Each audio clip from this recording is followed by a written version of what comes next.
L'histoire commence avec un jeune garçon, Hibiki, qui dévale une vallée déserte courant pour sauver sa peau, poursuivi par un lapin à cornes. Il n'a absolument aucune idée de comment il s'est retrouvé dans ce cauchemar, ni de ce qui le traque. Toute cette situation lui est tombée dessus sans crier gare, comme un cheveu sur la soupe. Il lâche un juron se demandant ce que diable est cette créature, et à cet instant précis, une voix féminine lui répond, l'informant calmement qu'il s'agit d'un lapin à cornes de niveau 1. Il n'a aucune idée de qui est cette voix ni d'où elle vient, mais il la supplie désespérément de ne pas le laisser seul car il est vraiment terrifié.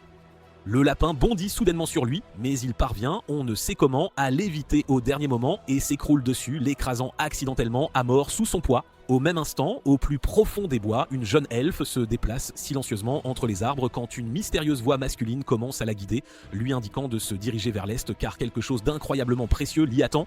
De retour dans la vallée, Hibiki ressent une vague de soulagement après avoir survécu au lapin à cornes, mais il n'a toujours aucune idée d'où il se trouve ni de ce qu'était cette étrange voix. Pour couronner le tout, il vérifie son téléphone et constate qu'il n'y a absolument aucun signal, anéantissant toute chance d'appeler à l'aide. Pour éviter de paniquer, il se persuade que la voix n'était pas réelle et qu'il a dû l'imaginer. La faim ne tarde pas à se faire sentir et il envisage un instant de manger le lapin à cornes, mais il abandonne vite cette idée car il n'a aucun moyen de savoir si c'est comestible et il ne veut pas finir aux urgences d'un autre monde. La voix intervient soudainement de nouveau, analysant le cadavre et informant Hibiki que le lapin à cornes est en fait un mets classé, un vrai délice, excellent en ragoût. En entendant cela, il décide qu'il pourrait tout aussi bien le transporter pour l'instant, même si l'idée lui donne encore un peu la nausée. Il commence alors à prêter plus d'attention à cette voix mystérieuse et réalise qu'elle ne semble répondre que lorsqu'il pose une question directe. Il décide donc de faire des expériences en interrogeant des objets au hasard, comme son sac à dos. La voix répond que c'est un sac fabriqué à partir de matériaux qui n'existent pas dans ce monde. Il continue de tester avec d'autres objets et à chaque fois, la voix lui fournit une explication précise et incroyablement détaillée. En faisant le lien, Hibiki se demande si la voix peut aussi l'évaluer. Il l'interroge donc sur lui-même et soudain, un écran translucide apparaît devant lui, affichant toutes ses statistiques comme dans un jeu vidéo. Alors qu'il parcourt l'écran, tout, comme son nom et son âge, correspond, mais ce qui le déconcerte vraiment, c'est le métier indiqué, évaluateur provisoire. Cela n'a absolument aucun sens, car jusqu'à présent, il menait la vie ordinaire d'un lycéen, sans histoire et sans super pouvoir. Il demande alors à la voix qui elle est réellement, et elle répond quel est son support de statut, bien qu'elle ne puisse révéler aucune information considérée comme personnelle. Hibiki trouve cela vraiment injuste, mais ce qui lui remonte un peu le moral, c'est de voir la liste impressionnante de compétences qu'il peut apprendre. La compétence expert attire son attention, alors il essaie de l'activer immédiatement, mais rien ne se passe. Se disant qu'il pourrait tout aussi bien commencer par quelque chose de simple, il décide de lancer le tutoriel, mais la voix l'informe que le tutoriel est en fait déjà en cours depuis le début. Hibiki ne comprend pas où elle veut en venir, alors il laisse tomber et décide de tester la compétence carte du monde, qui projette immédiatement un hologramme lumineux juste devant lui. Il l'étudie attentivement et réalise vite que ce n'est pas du tout une vraie carte, mais plutôt un GPS un peu capricieux. Elle ne fait que tracer l'itinéraire qu'il a déjà parcouru. C'est là qu'il comprend enfin qu'il a tourné en rond pendant tout ce temps, comme un hamster dans sa roue. Alors, une fois qu'il a compris ça, il l'utilise correctement pour s'orienter et continue d'avancer. Au moment où le soleil commence à se coucher, il aperçoit une route en contrebas, mais il s'emballe un peu trop et trébuche, s'écrasant la tête la première sur le pavé de pierre. Alors qu'il se relève, la voix déclare calmement qu'il vient de débloquer le titre de naufragé d'un autre monde. Hibiki est confus un instant, mais cette pensée est vite balayée. Un monstre gigantesque se dresse soudainement au-dessus de lui, et il est convaincu que c'est la fin. Mais de nulle part, une flèche magique lumineuse arrive et abat la créature sur le champ. Il se retourne incrédule et voit que la flèche vient d'une jeune elfe debout sur un rocher voisin. Juste avant qu'il ne l'approche, la voix active sa fonction de parole afin qu'il puisse à la fois parler et comprendre la langue de ce monde, un peu comme un traducteur universel intégré. Après l'avoir remercié de lui avoir sauvé la vie, elle se présente comme Emilia. Hibiki remarque immédiatement ses oreilles pointues et suppose qu'elle est habillée comme une elfe. Il lui dit donc qu'il aime son cosplay, mais Emilia n'a manifestement aucune idée de ce qu'il veut dire. Elle lui demande ensuite pourquoi il errait dans la prairie du dévoreur de labyrinthe, et Hibiki explique maladroitement qu'il est en quelque sorte apparu là, sorti de nulle part, ce qui la laisse complètement sidérée. La voix procède alors à une évaluation complète d'Emilia, et Hibiki est stupéfait de découvrir qu'elle est vraiment une elfe et pas juste une fan de GN. Alors qu'il parcourt ses statistiques, il est encore plus choqué d'apprendre qu'elle a en fait 56 ans. Emilia poursuit en expliquant que la prairie du dévoreur de labyrinthe n'est pas du tout un champ normal, mais un monstre qui se déguise en tel. Il n'attaque jamais directement, mais attend patiemment que ses victimes s'épuisent en errant sans but avant de les avaler entières. Et en entendant cela, Hibiki réalise à quel point il était dangereusement proche de devenir son prochain repas, un peu comme un amuse-gueule géant. Emilia enserre soudainement Hibiki dans ses bras et lui dit qu'il s'est étonnamment bien débrouillé pour un si jeune garçon. Elle dit cela parce qu'elle suppose qu'il a environ 10 ans, mais quand il la corrige et dit qu'il en a 16, elle recule rapidement et admet qu'elle ne s'attendait pas à ce que quelqu'un de son âge soit coincé dans un si petit gabarit. Peu après, la nuit tombe et ils installent leur campement. Hibiki apprend alors que dans ce monde, on est officiellement considéré comme un adulte dès l'âge de 15 ans. Après avoir fini de cuisiner et de manger le lapin à cornes, Hibiki demande à Emilia où il se trouve réellement. Elle lui crache instantanément son thé en plein visage face à une question aussi absurde. Gênée, elle l'essuie en s'excusant et explique qu'ils sont dans le royaume d'Abrastia. Hibiki lui dit que cela ne lui dit rien car il vient du Japon, mais elle n'en a même jamais entendu parler, ce qui ne fait que renforcer sa conviction qu'il a vraiment été transporté dans un autre monde, loin de tout repère. Sentant qu'il doit se sentir isolé si loin de chez lui, Emilia lui dit gentiment qu'elle l'escortera jusqu'à la ville le lendemain et Hibiki la remercie sincèrement. Et pendant qu'Hibiki dort, Emilia l'observe tranquillement et commence à croire qu'il doit être le précieux trésor que cet esprit lui a mentionné. Peu de temps après cette prise de conscience, elle s'endort doucement à son tour. Pendant ce temps, Hibiki plonge dans un rêve de son ancienne vie et revit un doux souvenir avec ses 3 amis les plus proches, Aman, Kyuko et Taiki, traînant au restaurant où Amani travaille. Il représentait tout pour lui, même s'il ne manquait jamais une occasion de le taquiner sur sa taille, bien trop petite pour un jeune de 16 ans, puis le rêve bascule vers le moment où tout a changé. C'était le dernier jour d'école, juste avant les vacances d'été, et alors qu'il s'apprêtait à entrer dans une salle de classe, une explosion de lumière aveuglante l'a englouti, et l'instant d'après, il s'est retrouvé dans ce monde, sans crier gare. Il se réveille alors en sursaut de son rêve et attrape son téléphone, se demandant à quel point ses amis doivent être inquiets à présent. Quand il lève les yeux vers le ciel, il remarque d'étranges formes vertes lumineuses qui flottent au-dessus de sa tête. La voix les identifie et explique qu'elles font partie d'une barrière protectrice spéciale qu'Emilia a créée pour protéger la zone. Hibiki prend une grande inspiration et accepte la vérité. La magie existe vraiment ici, ce qui signifie qu'il a bel et bien été transporté dans un autre monde. Essayant de donner un sens à sa propre situation, il demande à la voix ce que signifie être un évaluateur provisoire. La voix répond que c'est un rôle qui lui a été accordé par une divinité, classée au rang de rareté B. Cela lui confère la compétence d'évaluation, lui permettant d'analyser et de révéler les capacités et les attributs de n'importe quelle cible. Pourtant, cela n'offre aucune technique de combat, ce qui explique pourquoi elle relève d'une classe non combattante, un peu comme un expert en paperasse. Hibiki essaie toujours de digérer toutes ces informations, alors il renonce à trop y penser et se rendort. Au matin, Emilia se réveille la première et réfléchit à la façon dont elle a sauvé Hibiki la veille et a fini par passer la nuit dehors à ses côtés. Peu après, Hibiki se réveille à son tour et ensemble, ils se mettent en route vers Lowell, la ville la plus proche. Alors qu'ils traversent la forêt, Emilia lui dit qu'il leur faudra environ 1 jour et demi pour y arriver. Elle le prévient également que des monstres rôdent dans la zone, mais elle l'assure qu'il n'a rien à craindre, car elle le protégera. Elle est sincèrement surprise que Hibiki ait pu les détecter, et il explique que c'est grâce à sa compétence Carte du Monde. Emilia est choquée d'apprendre qu'il possède la compétence Carte du Monde, car elle a un classement de rareté AAA, mais quand il ajoute nonchalamment qu'il est un évaluateur provisoire, sa réaction est beaucoup moins impressionnée et elle le prend presque comme une blague ou une mauvaise. Hibiki ne comprend honnêtement pas pourquoi la compétence Carte du Monde est considérée comme un si grand avantage, car à ses yeux, elle ne fait que suivre ses déplacements passés et l'alerter des monstres proches. Et Emilia a du mal à croire qu'ils ne saisissent pas à quel point cette capacité est inestimable pour survivre dans un endroit pareil, c'est comme avoir un GPS intégré avec alerte danger. Hibiki sort alors sa carte du monde et demande si quelque chose de dangereux se trouve à proximité. Elle identifie un lapin à cornes de cristal dans les environs. Les yeux d'Emilia s'illuminent à cette nouvelle, expliquant que les lapins à cornes de cristal sont incroyablement rares et peuvent se vendre jusqu'à 200 pièces d'or. Sans hésiter, elle attrape Hibiki et le presse de la guider directement vers l'animal. Gardant leur distance, ils suivent la piste du lapin, tandis qu'Emilia utilise sa magie pour dissimuler leur présence, masquant à la fois leur odeur et le bruit de leurs mouvements.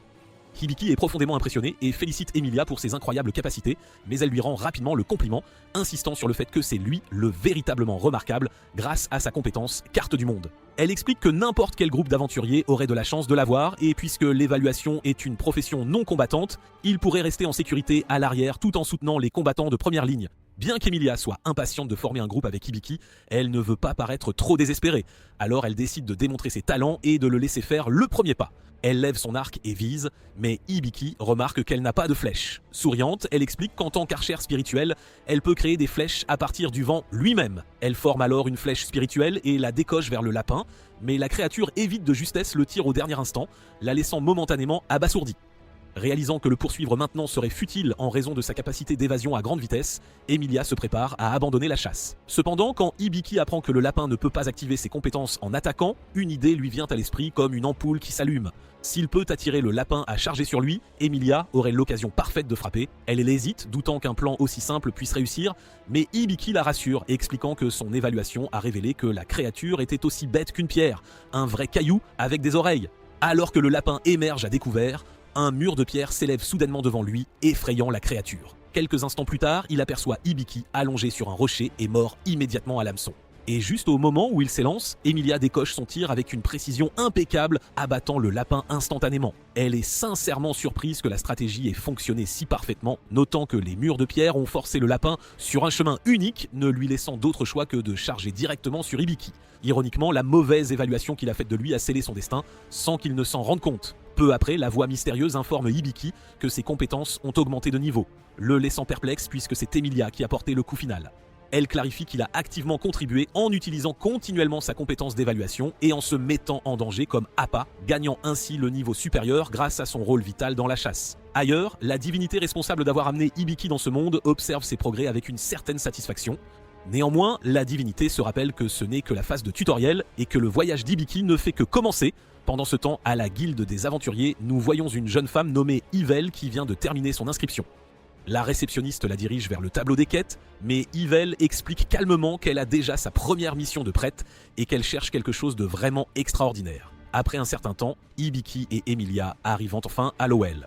Emilia lui jette rapidement une cape car sa tenue détonne beaucoup trop. Leur plan est simple. Vendre la corne du lapin et utiliser l'argent pour acheter à Hibiki des vêtements appropriés. Ils s'attendent à au moins 200 pièces d'or, ce qui pourrait même laisser assez pour des armes et une armure. Hibiki se demande alors nonchalamment combien vaut une seule pièce d'or, ce qui fait qu'Emilia le regarde à nouveau comme s'il était un extraterrestre ou du moins un touriste complètement perdu. Il se tourne donc vers sa voix de support de statut pour des réponses et elle lui explique calmement le taux de change. Une pièce d'or équivaut à environ 10 000 yens. C'est une somme d'argent absolument ridicule. Et soudain, l'excitation d'Emilia prend tout son sens pour lui. De nulle part, Emilia dit sans détour à son nouveau partenaire d'arrêter de ressembler à un idiot naïf, les yeux écarquillés et sans aucune connaissance de la rue. Elle insiste en disant qu'elle ne fait que le prévenir, car il y a beaucoup de gens qui seraient ravis d'arnaquer quelqu'un comme lui. Elle ne mâche absolument pas ses mots et sa façon de parler est si dure que Hibiki se dit en silence qu'elle n'a probablement pas beaucoup d'amis et qu'elle ne doit pas être la reine des soirées. Quand ils arrivent à la guilde des aventuriers, quelques aventuriers se demandent pourquoi Emilia fait équipe avec un gamin. Elle explique calmement qu'il a peut-être l'air jeune mais qu'il est en fait un adulte et qu'il a même le droit de voter, techniquement. Un groupe appelé Bannière d'Argent intervient et leur dit d'ignorer les grandes gueules habituelles car ils agissent toujours comme des idiots de toute façon. Ils partent après lui avoir souhaité bonne chance. Emilia s'approche ensuite de la réceptionniste Jewel et dit qu'elle a un objet à vendre. Ils sont escortés dans une pièce séparée où Hibiki est immédiatement distrait par la musculature absolument incroyable de l'homme. Le gars remarque le regard d'Hibiki et contracte ses muscles exprès. Il déclare fièrement que son physique est le résultat d'une pure dévotion et d'efforts acharnés. Son nom est Balz de Liard et il se trouve être le maître de guilde. Hibiki l'idolâtre instantanément tandis que les filles ont l'air complètement confuses, se demandant si elles ont raté un épisode. Hibiki admet alors que peu importe à quel point il s'entraîne, il n'obtient jamais de tels résultats. Alors Balz lui conseille de se concentrer d'abord sur le développement de son grand dorsal. Les filles perdent rapidement patience à les écouter s'extasier sur les routines d'entraînement et mettent fin à toute la conversation avant que ça ne dégénère en concours de biceps. Quand Emilia révèle la corne, Balz est stupéfait et offre immédiatement 400 pièces d'or pour elle. C'est le double de ce qu'Emilia attendait. Alors Hibiki suppose qu'elle acceptera volontiers sans même y penser. Au lieu de cela, il manque de tomber à la renverse quand elle réplique sèchement à Balz de ne pas insulter son intelligence. Elle refuse catégoriquement et dit qu'elle ne s'en séparera pas pour moins de 800 pièces d'or, pas un sou de moins. Ils discutent un moment, mais Emilia ne bouge presque pas de sa demande. Elle lui rappelle même qu'elle pourrait simplement l'apporter à la guilde des aventuriers de la capitale et le vendre là-bas, forçant Balz à finalement augmenter son offre à 700 pièces d'or. Emilia rayonne devant le montant final et Jewel mentionne avec colère que cela sera déduit directement du salaire de Balz. Emilia est pratiquement radieuse de fierté, convaincue que cette victoire poussera Hibiki à former officiellement un groupe avec elle. Puis, après un malheureux incident vestimentaire de sa part, les hommes sont rapidement mis à la porte. Une fois seule, la voix de support informe Hibiki que sa compétence de tutoriel a maintenant rempli les conditions pour monter de niveau. La compétence de tutoriel est quelque chose d'accordé aux personnes ayant un faible taux de survie. Elle leur permet de recevoir l'aide d'une divinité, les aidant à acquérir les connaissances et les capacités nécessaires pour rester en vie dans ce monde, un peu comme un guide de survie divin. Hibiki entend soudainement une voix d'homme, mais il l'ignore, supposant qu'il a dû l'imaginer. Il en conclut que cette compétence existe pour le protéger et il réalise que d'être arrivé aussi loin était probablement grâce à l'aide de la divinité, son ange gardien personnel. La voix masculine lui dit alors de continuer à le vénérer, car cela le motive à faire plus d'efforts. Cette fois, Hibiki est certain de l'avoir réellement entendu, et la voix déclare ouvertement qu'il est la divinité qui le soutient, son sponsor céleste en quelque sorte. Il explique qu'il parle directement à Hibiki, mais qu'il ne peut pas le faire quand il veut. Il promet de le soutenir autant que possible, bien que rester en vie et prendre soin de lui dépendent finalement d'Hibiki, car même les dieux ont leurs limites. Au moment où Hibiki commence à formuler une douzaine de questions dans son esprit, la divinité disparaît. Juste après, la voix de support annonce qu'avec la montée en niveau de la compétence de tutoriel, le soutien direct du guide prendra désormais fin. À ce moment-là, Emilia revient et est informée qu'une quête désignée lui a été attribuée. La lettre la trouble visiblement et elle s'excuse auprès d'Hibiki. Elle doit quitter la ville immédiatement car il n'y a aucun moyen pour elle de refuser une demande de sa ville natale. Elle ne peut pas l'emmener non plus, ce qui signifie que leurs chemins se séparent ici. Hibiki se sent déçu et se demande silencieusement si Emilia était le guide mentionné par la voix. Ailleurs, la jeune femme nommée Yvel continue de chercher ce quelque chose de spécial. Elle a du mal à le localiser, mais une idée commence alors à germer. Puis, alors qu'Emilia se prépare à partir, Hibiki la rassure en lui disant qu'il se débrouillera seul. Elle a déjà fait plus que suffisant pour lui et il refuse de la retenir comme un boulet. Il lui dit qu'il compte essayer de devenir aventurier. Il a remarqué qu'il y a des quêtes disponibles, même pour les rôles non combattants, et cela lui a donné de l'espoir. Emilia est confiante qu'ils se reverront et elle lui dit de garder sa cape jusqu'à ce moment-là. Hibiki plaisante en disant qu'elle pourrait en avoir besoin si elle rencontre un autre accident de garde-robe, et elle s'enfuit immédiatement, toute gênée. Après s'être séparée, Emilia tombe inopinément sur Yvel. Emilia explique qu'elle est pressée car elle doit rentrer chez elle à la dernière minute. Yvel comprend instantanément qu'elle parle de la patrie des elfes et elle révèle qu'elle voyage également dans cette direction, comme si le destin s'en mêlait. Après le départ d'Emilia, Hibiki a pratiquement vécu dans son lit, somnolent la majeure partie de la journée. Son téléphone était complètement à court de batterie et il n'avait toujours aucune idée de comment retourner dans son monde d'origine. La divinité qui lui avait parlé était restée silencieuse depuis cette unique rencontre, et Hibiki comprit que révéler son secret à quiconque était hors de question. Il refusa de risquer d'attirer l'attention sur lui, alors il décida de garder le silence sur ses véritables origines comme un agent secret en mission. Avant de sortir dîner, il réfléchit au fait que la seule chose qui le maintient à flot est l'or gagné en vendant la corne. Cet argent ne durera pas éternellement, ce qui signifie qu'il doit bientôt commencer à chercher un emploi, et pas n'importe lequel. Il commence à se demander de quoi il est réellement capable, alors il vérifie ses statistiques. Ne sachant pas à quel point elles sont vraiment fortes, il les interroge, et la voix de support lui conseille de ne pas tenter de combat en solo, sous peine de finir en Carpaccio. Il est ensuite ravi de voir qu'il a gagné un nouveau titre, mais l'excitation s'estompe rapidement. Le titre est Tueur de vieilles dames et il n'a absolument aucune idée de ce que cela est censé signifier. En plus de cela, il a acquis 2 nouvelles compétences, contrat et livre médical. La voix explique qu'il peut absorber le contenu du livre médical en le lisant. Mais s'il a l'intention d'effectuer des traitements médicaux avancés, elle lui suggère fortement de parcourir chaque page sans en sauter une seule. Elle le prévient qu'une fois qu'il aura commencé, il ne pourra pas s'arrêter à mi-chemin, mais Hibiki ignore l'avertissement comme à son habitude. Il se dit que ça pourrait être utile, alors il décide de dévorer l'intégralité du livre. La voix soupire avant de lancer le processus. Hibiki se demande combien de temps ça va lui prendre, mais ce n'est rien de ce qu'il avait pu imaginer, pas du tout. Au lieu de feuilleter tranquillement les pages, tout le contenu est violemment injecté dans son cerveau d'un coup, et il pousse un hurlement de pure agonie. Pendant ce temps, une servante nommée Stelia retrouve Emalia. Emalia accueille chaleureusement sa fidèle servante venue la raccompagner. Elle présente Yvel qui suppose immédiatement qu'ils ont formé un groupe. Quelques jours plus tard, la voix de soutien annonce que l'étude du livre médical est enfin terminée. Complètement vidé, Hibiki se rappelle qu'il doit encore faire des courses. Il achète une nouvelle armure et repense à quel point cette expérience du livre médical était vraiment brutale. La voix explique que chaque compétence a sa propre méthode d'acquisition unique. Hibiki remercie soutien de Statusan, mais il se lasse vite de prononcer un nom si long. Il se demande à voix haute s'il peut juste l'appeler Sapo-chan. Elle reste silencieuse un instant et il est évident qu'elle apprécie quand elle répond. Sapo accepte la proposition. Après ça, le groupe de la Bannière d'Argent débarque en catastrophe à la guilde des aventuriers en plein chaos. Leur capitaine tient à peine le coup car lui et un loup rubis argenté se sont entretués au même instant. Le sang continue de couler à flot sans s'arrêter et ses coéquipiers prient pour que le maître de guilde accomplisse un miracle. Mais la chance n'est pas de leur côté et on leur annonce que Balz est actuellement absent de la ville. Ils expliquent d'eau paniqués qu'ils ont déjà utilisé tous les sorts de guérison qu'ils connaissaient, mais rien n'a fonctionné. Hibiki remarque à quel point l'hémorragie est grave et il commence à se demander si la capacité du livre médical pourrait le sauver. Sapo intervient soudainement et déclare qu'il y a encore une possibilité. Hibiki demande au groupe s'ils sont prêts à le laisser essayer et il se demande immédiatement s'il est même un guérisseur. Il admet qu'il est en fait un évaluateur, ce qui les rend encore plus dubitatifs. Cependant, il clarifie qu'il possède aussi une compétence médicale, alors ils acceptent à contre-cœur de prendre le risque. Hibiki active ensuite la capacité et Sapo déclenche la fonction du livre médical appelé examen. Grâce à cela, il découvre que l'homme a du poison d'Ited circulant dans son corps. C'est une toxine dérivée d'herbes vénéneuses et elle rend presque impossible d'arrêter l'hémorragie. L'homme a environ 5 minutes restantes, alors Hibiki réfléchit désespérément à la façon de le soigner.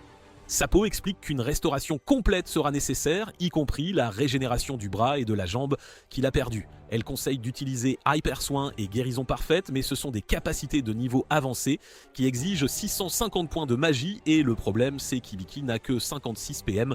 Tout le monde devient anxieux, alors Hibiki leur dit que l'hémorragie ne peut être arrêtée à cause de la toxine. Le poison doit être éliminé en premier et ensuite ses membres manquants doivent être restaurés.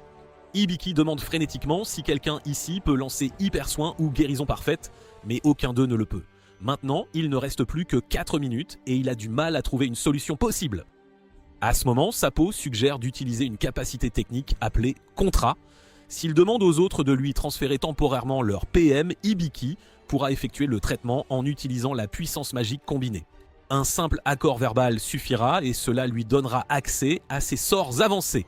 Hibiki saisit rapidement l'idée et demande à tout le monde de former un contrat avec lui. Il explique qu'ils n'ont qu'à lui prêter une partie de leur puissance magique et avec ça, il pourra sauver leur chef Jade. Personne n'a jamais rencontré une chose pareille, mais il n'y a pas de place pour les questions. Ils sont frénétiques de sauver leurs compagnons, alors ils acceptent d'établir le contrat. Et ensemble, ils parviennent à transférer de la puissance magique à Hibiki, mais il leur manque encore 174. Joule s'avance alors, voulant contribuer et se porte volontaire pour rejoindre le contrat aussi. Seba clarifie que c'est possible et Hibiki a simplement besoin d'annoncer que des membres supplémentaires sont inclus. Hibiki déclare qu'il va étendre le contrat pour inclure une autre partie, ce qui permet à Jewel de participer. Elle transfère 273 points de magie supplémentaires et enfin Hibiki a assez pour activer Hyper Soin. Hyper Soin élimine le poison et immédiatement après, Hibiki lance Guérison Parfaite. Une lueur radieuse jaillit du corps de Jade alors qu'Hibiki dépasse largement ses limites pour le restaurer. Quand la lumière s'estompe, Sapo annonce que les membres manquants du chef ont entièrement régénéré. La restauration complète est un succès et tout le monde pousse un soupir de soulagement. Hibiki cependant est complètement vidé de s'être surmené et il tombe au sol inconscient. Pendant qu'il est inconscient, Hibiki rêve d'un moment où l'une de ses amies lui a fait la morale. Elle était en colère parce qu'il agissait toujours d'abord et réfléchissait après. Elle lui a rappelé la fois où il a sauté dans l'eau pour sauver un chien qui se noyait et la fois où il a grimpé pour sauver un chat coincé sur un toit. Elle l'a averti que quelqu'un ne serait pas toujours là pour le tirer d'affaire et qu'il devait être plus prudent. Il est soudainement ramené à la réalité alors que Sapo l'informe que son niveau de métier est passé de 2 à 5. Sa capacité technique de contrat est aussi passée de niveau 1 à niveau 2. Hibiki rassure Joel qu'il se sent bien maintenant et s'excuse d'avoir causé des ennuis. Joel nie rapidement qu'il ait causé le moindre problème, lui rappelant qu'il a sauvé son jeune frère Jade et il est profondément reconnaissant aussi. Hibiki refuse de s'attribuer tout le mérite, soulignant qu'il n'aurait pas pu réussir sans que tout le monde partage sa force avec lui. Joel insiste que ça n'a fonctionné que grâce à lui et lui dit d'accepter leur gratitude. Elle révèle ensuite qu'elle a imposé un silence strict sur l'incident afin que les rumeurs ne se propagent pas. Hibiki se sent soulagé mais il est curieux de sa raison. Joel explique que posséder la capacité d'utiliser Hyper Soin et Guérison Parfaite est presque inouï. Si la nouvelle se répand, il est certain que quelqu'un essaiera de profiter de lui pour le profit. Pour éviter cela, Joule suggère qu'il envisage de rejoindre un groupe d'aventuriers. Il serait bien plus en sécurité, entouré de combattants fiables. Hibiki est incertain s'il restera même en ville après ça, et il ne veut s'imposer à personne. Pourtant, il comprend qu'en tant que quelqu'un qui ne peut pas se battre, avoir une protection pourrait être sage. Joel mentionne qu'il y a une autre option aussi, qui serait d'employer un garde du corps personnel. Ailleurs, à l'intérieur d'une cellule de prison, une jeune fille s'accroche fermement à une bête redoutable. La créature la rassure qu'elle ne devrait pas avoir peur, promettant qu'elle déchirera quiconque osera lui faire du mal. Merci d'avoir regardé. Si vous avez apprécié ce résumé et êtes impatient pour le prochain épisode, n'oubliez pas de liker, de vous abonner et d'activer la cloche de notification pour ne pas manquer nos résumés quotidiens.